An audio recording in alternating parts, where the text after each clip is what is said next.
아침을 여는 큐티, 오늘 큐티 말씀은 신명기 28장 47절부터 57절까지입니다. 제가 아는 목사님이 신방을 가서 성도님을 위해 기도해 드렸답니다. 목사님, 다리가 너무 불편합니다. 걷는 게 너무 힘듭니다. 하나님이 건강한 두 다리를 치유해 주시면 저도 다른 분들처럼 교회 봉사하고 싶습니다. 기도해 주세요. 그래서 목사님이 간절히 기도를 해드렸는데요. 며칠 후 놀랍게도 너무나 많이 좋아져서 잘 걷게 되었다는 겁니다. 정말 하나님의 은혜다. 하나님께 감사의 기도를 목사님이 드렸답니다. 그런데요, 문제는 그분이 주일 예배를 안 나오시고 주일에 등산을 다니신다는 겁니다. 남편이 마지막 소원이라고 산에 같이 가자고 부탁을 하니까 남편 설득에 넘어간 겁니다. 주일에 교회를 안 나오셨는데 몇 주 후에 이분이 주일 예배를 다시 나오신 겁니다. 그런데 목발을 짚고 오신 겁니다. 산에서 넘어졌다는 거예요. 그런데 그분이 하시는 말씀이요. 목사님, 이번에 제가 깨달은 게 있어요. 제가 다리가 불편해서 교회 봉사를 안 한 게 아니더라고요. 목사님, 믿음이 문제였습니다. 몸이 아니라 마음이 문제였더라고요. 제가 건강한 다리를 얻든지 안 얻든지 저는 무조건 봉사하겠습니다. 이 은혜로운 간증을 들으면서 저도 하나님에 대해서 깨닫는 게 하나 있었습니다. 하나님은 내 상황과 환경을 바꾸시는 기적을 베푸실 때도 있지만 그 상황과 환경을 뛰어넘는 믿음 주시기를 더 기뻐하시는 분이시라는 겁니다. 은혜와 자비가 많으신 하나님, 하루의 첫 시간을 주님께 드립니다. 잠잠히 주님의 말씀 듣기 원합니다.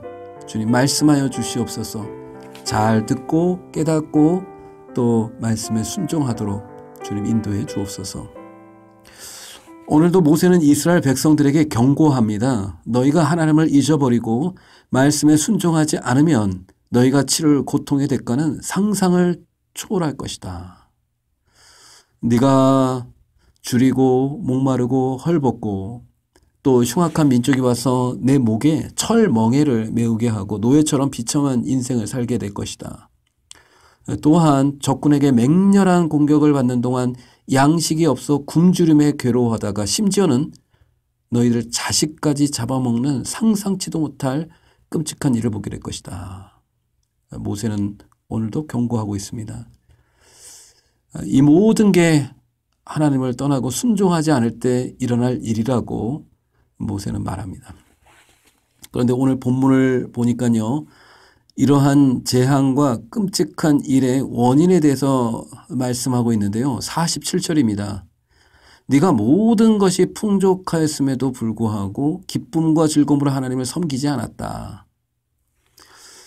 여기서 네가 모든 것에 풍족하여도 라는 표현은요, 네가 이 모든 풍족함 때문에 라는 뜻입니다. 그러니까 하나님이 주신 축복, 풍족함, 오히려 그것 때문에 하나님으로부터 멀어졌고 불순종의 죄를 짓게 되었다는 겁니다. 그러니까 결국 뭐가 문제였습니까?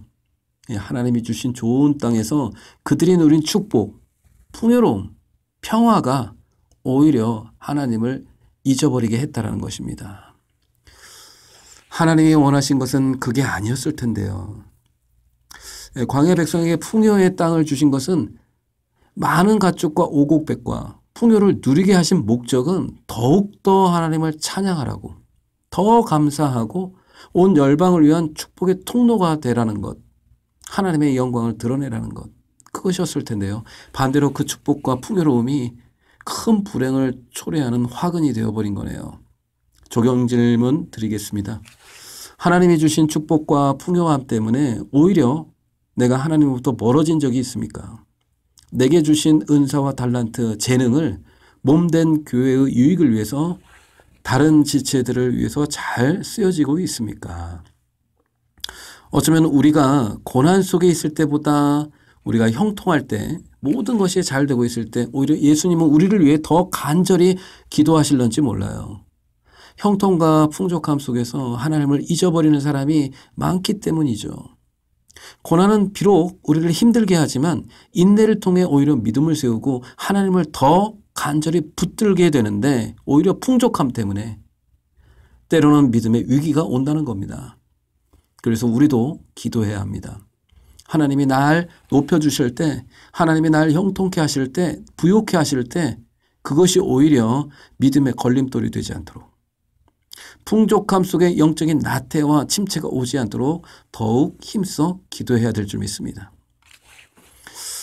우리는 하나님이 뭘 원하시는지 잘 알아요.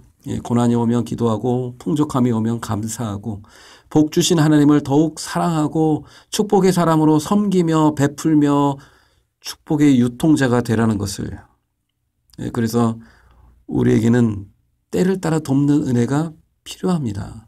고난 중에 필요한 은혜가 있고요. 형통할 때 필요한 은혜가 있다라는 거예요. 적용 질문 드리겠습니다. 요즘 내가 누리는 때를 따라 돕는 은혜는 무엇입니까? 간절한 기도입니까? 아니면 감사와 기쁨의 찬양입니까?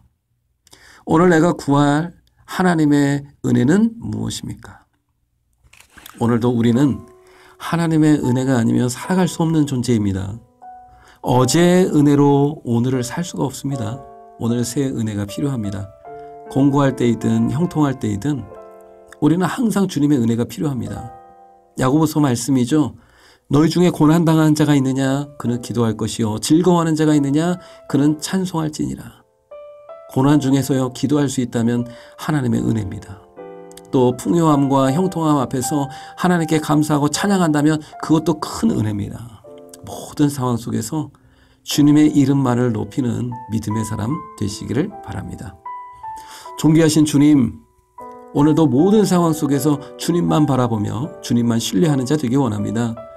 내 삶을 통해 하나님의 살아계심을 증거하는 그런 삶을 살 수 있도록 주여 오늘도 날 인도하여 주옵소서. 예수님의 이름으로 기도드립니다. 아멘.